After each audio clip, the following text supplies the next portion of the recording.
Taiwan. I'm Sally Jensen with news from here in Taiwan and around the world. Russia says 4 of those directly involved in attacks on a concert hall in Moscow that left at least 93 people dead and over 140 injured have been arrested after a night of horror in the Russian capital.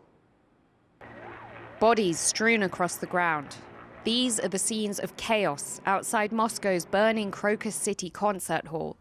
People expecting a night's entertainment, instead witnesses to a night of horror. This armed group stormed the venue in the Russian capital, firing indiscriminately into crowds, first in the lobby, then in the concert hall itself.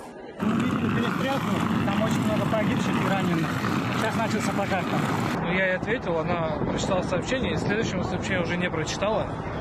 Это было буквально там минуту. Раненых я видел, когда ложились в плане, стреляли, я это видел. Dozens are dead, over 100 more injured. After the shooting, more terror as fire engulfed the roof of the complex. Russia's National Guard now searching for the perpetrators. Площадь возгорания очень заметная. Все остальное будет понятно после окончания работ пожарных и, соответственно. An Afghanistan-based affiliate of the Islamic State says it's behind the attack. This just days after Russian President Vladimir Putin cemented his grip on power in an electoral landslide, and over 2 years into Russia's invasion of Ukraine. US officials say they warned their Russian counterparts that they had intelligence of an imminent terrorist attack, posting this warning on its Russian embassy website 2 weeks ago. Washington says its thoughts are with the victims. The images are just horrible and just hard to watch, and our thoughts obviously are going to be with the victims of this terrible, terrible shooting attack. President Putin has also sent condolences, but has yet to comment on the perpetrators. As Russia awakens to the deadliest attack on the country in years, the Kremlin will be left to answer how and why it happened. 70 Rohingya refugees are presumed dead or missing after their boat capsized near the Indonesian coast. Indonesian Coast Guard and local fishing boats rescued 75 passengers on the boat, which departed from a refugee camp in Bangladesh. The Rohingya are a mostly Muslim ethnic group in Myanmar who have been forced to flee their homeland after years of persecution. Last year, nearly 600 Rohingya died or went missing while trying to escape Myanmar. The Philippines says a Chinese Coast Guard ship blasted a water cannon at one of its supply boats in the South China Sea. The Philippine Coast Guard has called China's actions irresponsible and provocative. China's Coast Guard says its actions were legal, describing them as control measures taken against Philippine vessels. China, the Philippines, and other countries in the region have competing claims over the South China Sea. This incident is just the latest in a string of recent similar encounters, raising tensions in the region. A new era for Hong Kong begins today as the territory's new national security law comes into effect. Hong Kongers in Taiwan say they will continue to fight for their city's freedoms despite Article 23's harsh punishments for dissent. Tiffany Wong reports. Stay with Hong Kong! Fight for freedom! Stay with Hong Kong! Fight for freedom! Today, Hong Kong's new Article 23 national security law goes into effect, and dozens of people in Taipei are rallying to draw awareness to what they say is a crushing blow to Hong Kong's freedoms. 其实为什么香港目前到了有港版国法之后，还是要在2024年的今天想要立一个香港基本法23条？原因就是因为他们知道香港人并没有因此就此想要退缩，想要就是继续争取我们想要的民主自由。 The new law is expected to further stifle pro-democracy figures in Hong Kong, expanding a Beijing-imposed national security law from 2020. Over the past few years, political freedoms in Hong Kong have severely deteriorated due to increased pressure from Beijing, with independent media outlets shut down, opposition legislators arrested, and activists forced into exile. Those who have felt Beijing's tightening grip warn that Taiwan needs to pay closer attention to its neighbors and fight for shared democratic ideals. 今天我认为我们台湾人应该声援香港23条的立法，是因为如果你没有办法遏制中国破坏香港法治、不遵守自己承诺的这种心态，未来下一个受害的绝对会是台湾。With little hope for a return to the Hong Kong they once knew, the mood is somber for Hong Kongers here in Taiwan, but they're still determined to use their voices to fight for democracy back home. Kamashi and Tiffany Wong in Taipei for TaiwanPlus. Hong Kong's tough new security law, Article 23, took effect at midnight on Saturday. To find out more about its extraterritorial reach, Harel Hughes spoke to Anna Kwok, Executive Director at the Hong Kong Democracy Council. Along with people in Hong Kong, Article 23 applies to anyone with a Hong Kong ID. It has an extraterritorial effect. How does that work? How will that be enforced? The scary thing of Article 23 and NSL is that they apply internationally. So actually inside of Hong Kong, there's also this kind of a sad joke that NSL is a universal law in the sense that it applies to the entire universe, because that's what the Hong Kong government and Chinese government is doing. Wherever you are, as long as you are a Hong Konger, or even as long as you are connected to Hong Kong in one way or the other, you are under the law. And in the past year, we have also seen the Hong Kong government feeling more and more comfortable to conduct transnational repression against Hong Kongers around the world, including putting bounties on my head and on my fellow activists' head, and include, using violence against Hong Kongers when they do protest overseas. You are one of several people the government has placed a bounty on. Does this place you in further danger or risk? I do imagine more bounties to be placed on different people's head. And so, for example, my charge was colluding with foreign forces. And that was based on myself testifying in US Congress, speaking to government officials. And in the future, I do imagine that if a Hong Konger was to speak to international nonprofits, even, for example, Human Rights Watch, I would imagine they can be in danger. I do think the Hong Kong government will be even more keen to launch transnational repressive campaigns. But what I'm more concerned about is actually the risks and the threats faced by people who are anonymous and people who are doing background work. Because in my experience, I think they are the people most vulnerable to these attacks. How do you see Article 23 affecting dissent abroad?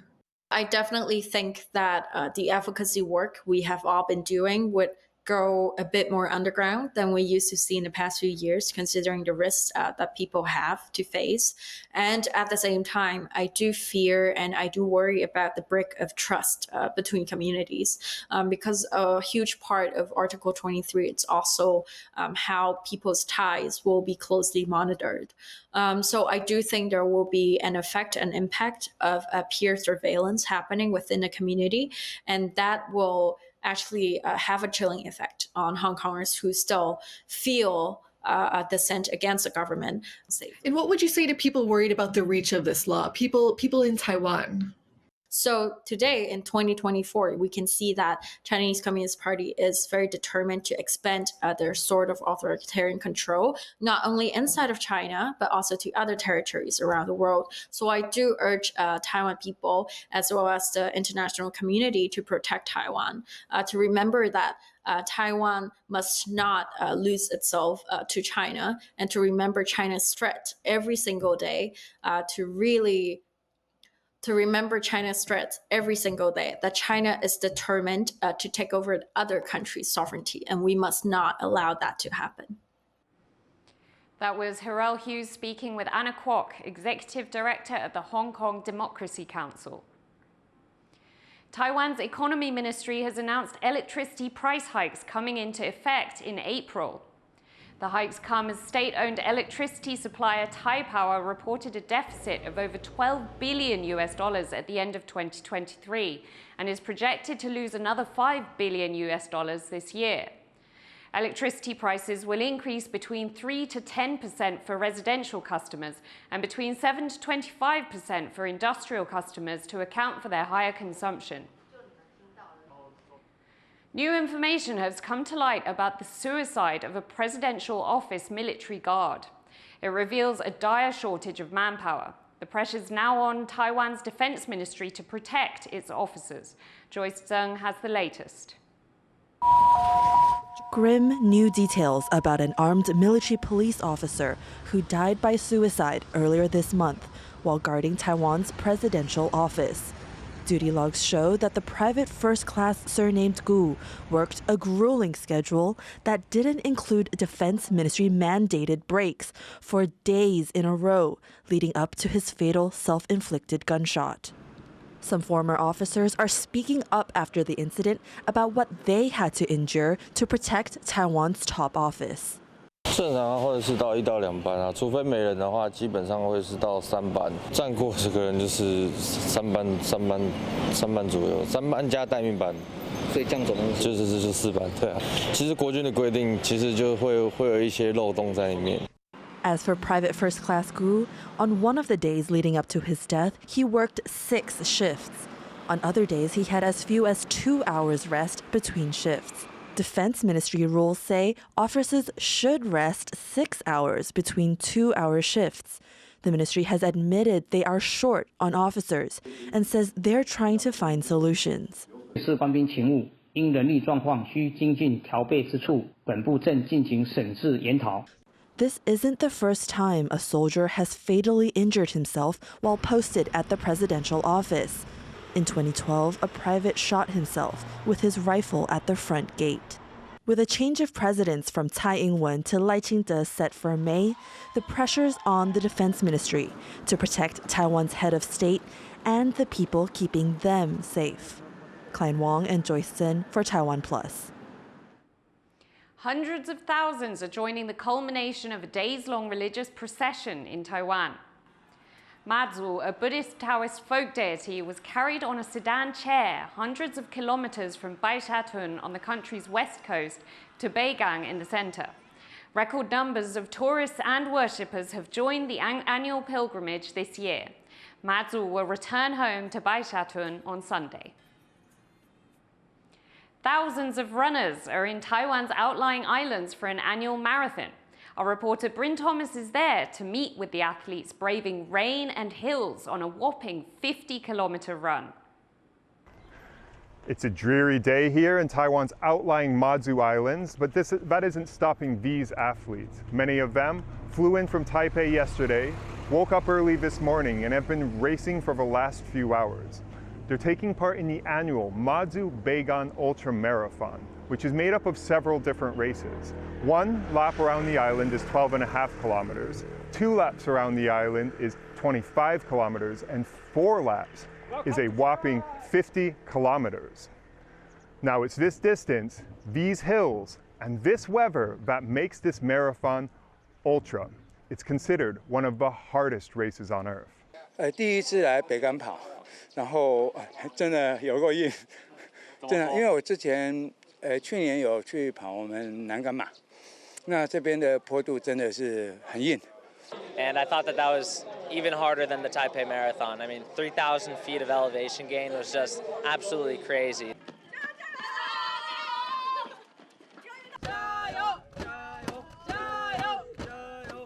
Now here at the finish line, most of the runners have completed the race and it really took a lot out of them. Now the main event, the 50-kilometer event, went to a Taiwanese runner named Li Zhichun who completed his race in 4 hours and 12 minutes. Now there can only be one champ, but just finishing this race is a big achievement. Ryan Wu and Bryn Thomas in the Matsu Islands for TaiwanPlus. A whale shark has been spotted in a rare sighting off Taiwan's east coast. A man noticed the large animal while out fishing on his boat in waters off Hualien County. He cut the engine and began taking this video, showing the docile whale shark circling the boat 3 times. Whale sharks are not whales, but actually the world's largest fish. They're an endangered species and are protected in Taiwan. Thank you for watching What's Up Taiwan. Finally, check out these cherry trees in full bloom on the quad at the University of Washington in Seattle. I'm Sally Jensen. Take care and see you next time.